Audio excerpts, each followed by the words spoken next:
faz falta é avisar a malta o que faz falta. O que faz falta é avisar a malta o que faz falta. O que faz falta é avisar a malta o que faz falta. Bom dia, camaradas, amigos e amigas. Antes de mais, em nome do coletivo da CGTP, queremos trazer-vos aqui a saudação de trabalhadores e trabalhadoras que estão convosco nesta luta que é vossa, mas que também é nossa, é de todos, pela defesa das 35 horas, pela defesa da dignidade dos trabalhadores e das trabalhadoras e, simultaneamente, também pela valorização do trabalho. Quero-vos dizer que é com muita alegria que aqui estou hoje convosco, desde logo porque, ao contrário do que alguns diziam, que os trabalhadores lutam e não conseguem resultados, este é o exemplo paradigmático de que a vossa luta, que é uma luta prolongada ao longo do tempo, mas sempre persistente e confiante, atingiu um grande resultado. Ou seja, os mesmos que pensavam que pura e simplesmente de uma penada pela via legislativa passavam o horário de trabalho das 35 para as 40 horas sem resistência, enganaram-se mais uma vez. Tiveram a resistência, mas tiveram mais do que isso. Tiveram a eficácia do resultado da luta. Hoje temos cerca de 200 de ACEPs negociados e acordados a garantir as 35 horas, sem flexibilizações do horário de trabalho, sem bancos de horas, nem adaptabilidades. Isto é uma conquista extremamente importante e vem ao encontro daquilo que o STAL sempre defendeu, assim como a CGTP, de que a organização do tempo de trabalho e a sua gestão tem de ser negociada e acordada entre as partes, ou seja, entre as entidades patronais e as organizações sindicais, e não, como eles pretendiam, dar livre arbítrio às entidades patronais para decidir a seu bel prazer da organização e gestão dos tempos de trabalho. Isto é tanto mais importante no momento em que nós também já demonstramos que estamos perante um governo que não honra os compromissos e, mais do que isso, um governo que não tem palavra. Foram eles que, a determinada altura, perante a resistência e a contestação dos trabalhadores, admitiram que a negociação de horários inferiores às 40 horas podiam ser estabelecidas entre as partes. Está na lei. Acontece que a lei permitiu isso. E neste momento, o que nós verificamos é que há acordos estabelecidos para as 35 horas e agora aqui a Ministra das Finanças, que representa o Governo, lembrou-se de dizer que afinal esses acordos existem, mas temos aqui um problema, é que têm de ser homologados. Mas homologados por quem? Pela Ministra das Finanças? Mas a Ministra das Finanças sobrepõe-se à Constituição da República Portuguesa? A Ministra ou o Governo sobrepõe-se à Lei da Contratação Coletiva? Sobrepõe-se, por exemplo, à Carta Social dos Direitos, à Carta Social Europeia, que prevê a redução progressiva do horário de trabalho para as 35 horas sem redução de salário? Não, não se sobrepõe. O que neste momento se verifica é que há aqui uma atitude de má-fé por parte do Governo para, sem ter condições para, pela via da argumentação ou da fundamentação, justificar a sua repulsa e o seu repúdio à redução do horário de trabalho para as 35 horas, está a tentar arranjar um conjunto de artifícios para protelar no tempo a concretização das 35 horas. E é por isso mesmo que esta iniciativa do STAL, ao longo de toda esta semana, é muito importante, como importante é a capacidade de iniciativa de que o vosso sindicato e que vocês tiveram ao longo de todo este país, aliás, numa lógica de abrangência em todo o país e também nas regiões autónomas, para exigir a concretização das 35 horas. A semana passada tivemos uma reunião na Concertação Social em que esteve presente a Ministra das Finanças. Tivemos a oportunidade de lhe dizer, olhos nos olhos, o que pensávamos sobre o assunto. E à falta de argumentação, a senhora Ministra dizia, sabe, é que isso foi enviámos para a Procuradoria-Geral da República para solicitar um parecer, porque havia aqui várias dúvidas e, sobretudo, várias concessões, se era uma questão de registro, se é uma questão de depósito. E nós dissemos, mas se o problema é a questão do registro ou do depósito, se o problema é da designação, não há. A gente resolve já o problema. Chama-se o sindicato, a senhora reúne com o sindicato e a senhora vão arranjar a designação adequada para que sejam publicados os acordos que estabelecem as 35 horas. Se quiserem por registro, é por registro. Se quiserem por depósito, é por depósito. Agora, não há problema por causa disso. O vosso problema é outro. O vosso problema é que vocês nunca pensaram que os trabalhadores e as autarquias iam assinar acordos que celebrassem e garantissem as 35 horas. E esse é que é o vosso problema. E não é um problema apenas e só que tem a ver com os trabalhadores da administração pública. Porque esta luta que vocês estão a desenvolver é tanto mais importante, porque se eles conseguissem furar com o aumento do horário de trabalho para as 40 horas na administração pública, era mais do que certo que dentro de pouco tempo tínhamos aí os patrões do setor privado, todos perfilados, a dizer que, a pretexto do aumento da competitividade, tinha de se aumentar também o horário das 40 horas dos trabalhadores, de alguns trabalhadores do setor privado, para horários superiores. É disso que se trata, não é de outra coisa. Nós já vimos isto no passado.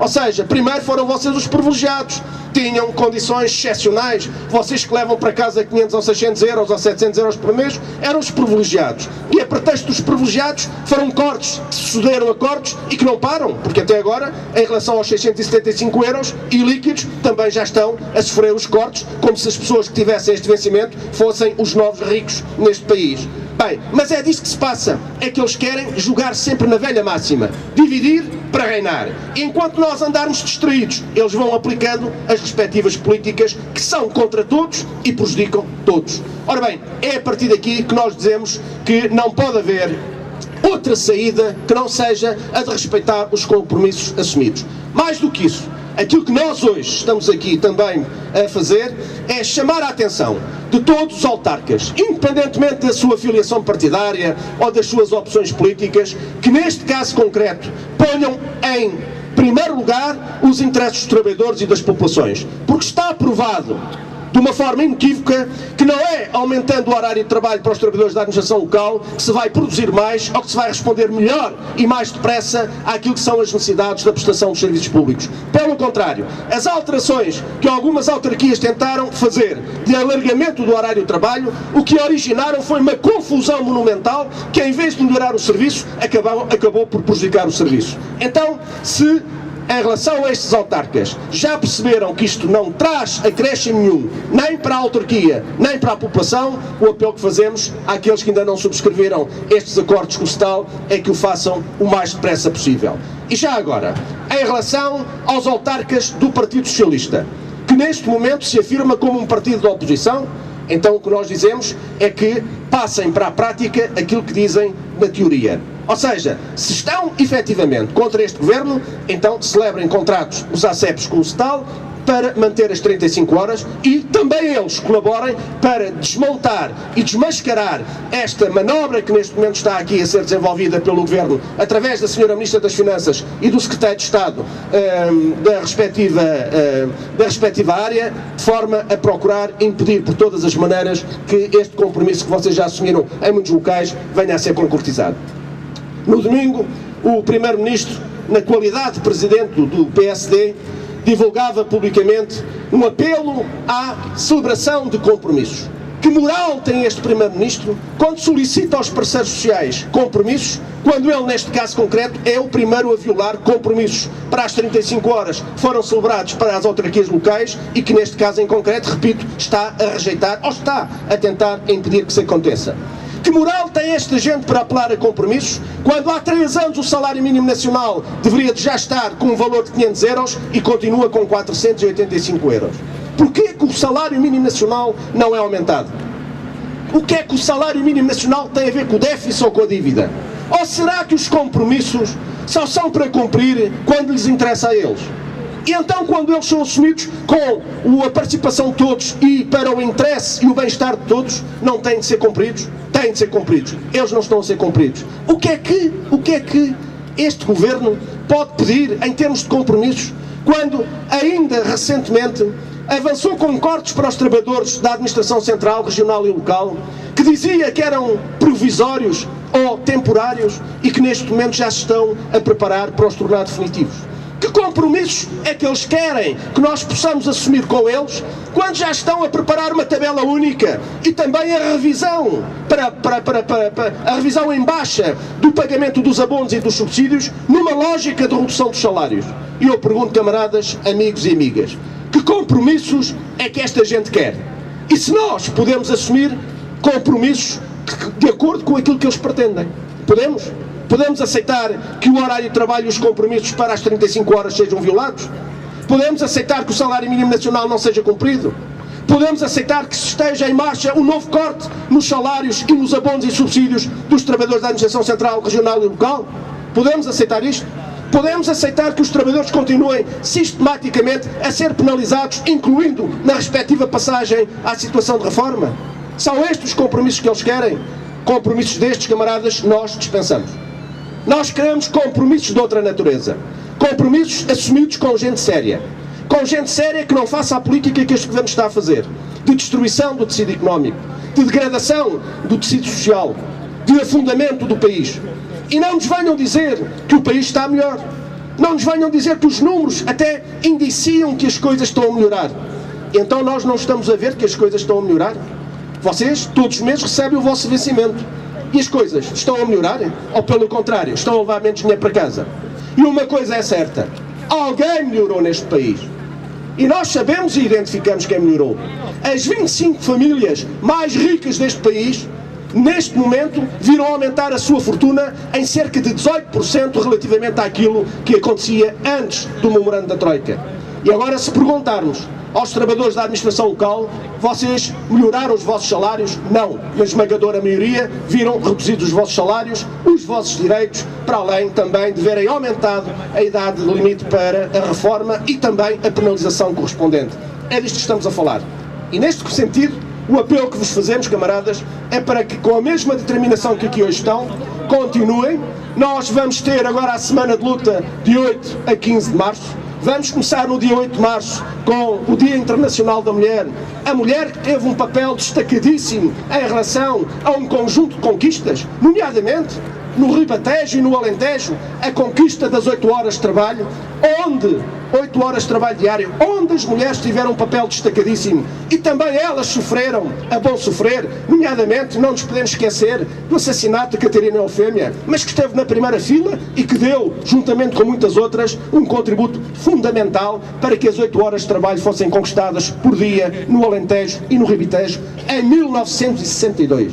E reparem, camaradas, 50 anos depois, o que esta gente está a tentar fazer não é respeitar o horário de trabalho como um elemento estruturante da vida das pessoas, da conciliação da vida entre a sua vida pessoal, profissional e familiar, mas o que eles estão a tentar fazer é aumentar o horário de trabalho. Ou seja, isto é um retrocesso social e civilizacional que nós não podemos permitir. É que nós já percebemos que nesta luta que é dura e prolongada, quem se desgastar primeiro é quem perde. E nós sabemos que para ganhar esta batalha temos que os desgastar muito e todos os dias. Puxando pela imaginação, pela nossa criatividade, pela nossa capacidade, sendo persistentes, mas acima de tudo, tendo esperança, convicções e confiança de que é possível lá chegar.